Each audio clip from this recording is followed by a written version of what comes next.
Hi hello welcome to my channel. ఇవాళ recipe గుడ్డు కారం పులుసు. ఈ గుడ్డు కారం పులుసు తయారు చేసుకునే ముందు నా ఛానల్ని ఎవరైనా సబ్స్క్రైబ్ చేసుకోకపోతే చేసుకోండి ప్లీజ్.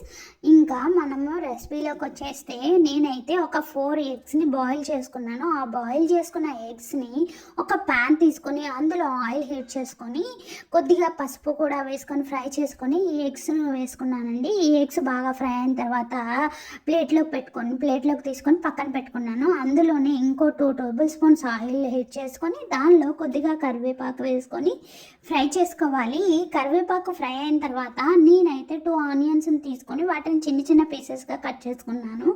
ఆ కట్ చేసుకున్న ఆనియన్ని ఆ ఆయిల్లో వేసుకొని పచ్చివాసన పోయేంత వరకు మనమైతే ఫ్రై చేసుకోవాలి. ఈ ఆనియన్స్తో పాటు ముందుగా కట్ చేసుకున్న చిల్లీస్ను కూడా అందులో యాడ్ చేసుకొని మనం పచ్చివాసన పోయేంత వరకు ఫ్రై చేసుకోవాలి.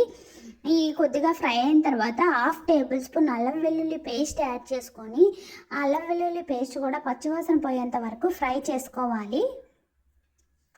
ఇలా మొత్తం కలిపి ఫ్రై చేసుకొని ఆయిల్ పైకి తేలేంత వరకు ఉంచుకోవాలండి. తర్వాత టూ టొమాటోస్ని తీసుకొని వాటిని చిన్న చిన్న పీసెస్గా కట్ చేసుకొని అందులో యాడ్ చేసుకోవాలి. యాడ్ చేసుకొని మనకి టమాటో పీసెస్ మెత్తగా అవ్వడానికి నేనైతే కొద్దిగా సాల్ట్ యాడ్ చేసుకున్నాను. సాల్ట్ యాడ్ చేసుకొని కొద్దిసేపు అలా మూత పెట్టేసి టమాటో పీసెస్ మెత్తగా అయ్యేంత వరకు మూత పెట్టేసుకున్నాను.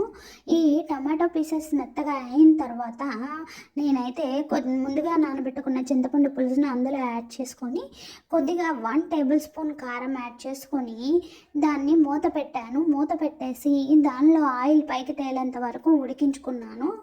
ఈ ఆయిల్ పైకి తేలిన తర్వాత దానిలో నేనైతే కొద్దిగా మెంతులు యాడ్ చేసుకున్నానండి. మెంతులు యాడ్ చేసుకున్న తర్వాత 1 గ్లాస్ వాటర్ యాడ్ చేసుకొని ఆ పులుసు మొత్తం బాగా ఉడికేంత వరకు మూత పెట్టుకున్నాను. ఆ పులుసు నుంచి మనకి నూనె పైకి తేలేంత వరకు ఉడికించుకోవాలండి. ఉడికించుకున్న తర్వాత ముందుగా మనం ఫ్రై చేసుకున్నాం కదా ఎగ్స్, వాటికి ఒక్కొక్క దానికి ఘాట్లులాగా పెట్టుకొని చిన్న చిన్న గీతల్లాగా చాకుతో పెట్టుకొని వాటిని ఈ పులుసులో వేసుకోవాలండి. పులుసులో వేసుకొని ఉడికించుకోవాలి. ఇంకా లాస్ట్కి మనమైతే కొద్దిగా కొత్తిమీర తీసుకొని దాన్ని కూడా కట్ చేసుకొని అందులో యాడ్ చేసుకోవాలి. నేను ముందు కూరలో మొత్తం సాల్ట్ వేసుకోలేదు కదండి, సో అందుకని చెప్పేసి ఈ పులుసులో యాడ్ చేసుకున్నాను సాల్ట్. ఇలా కట్ చేసుకోవాలి. ఎగ్స్ని కట్ చేసుకొని ఈ గ్రేవీలో యాడ్ చేసుకొని ఉడికించుకోవడమే. ఇంకా ఫైనల్గా కొద్దిగా కొత్తిమీర యాడ్ చేసుకోవాలి. కొత్తిమీర కూడా యాడ్ చేసుకున్న తర్వాత మనకైతే పులుసు కొద్దిగా పుల్లగా అనిపిస్తే దాంట్లో కొద్దిగా బెల్లం యాడ్ చేసుకొని స్టవ్ ఆఫ్ చేసుకోవడమే. నా వీడియో కనుక నచ్చితే please like the video and subscribe my channel. Thank you. Bye.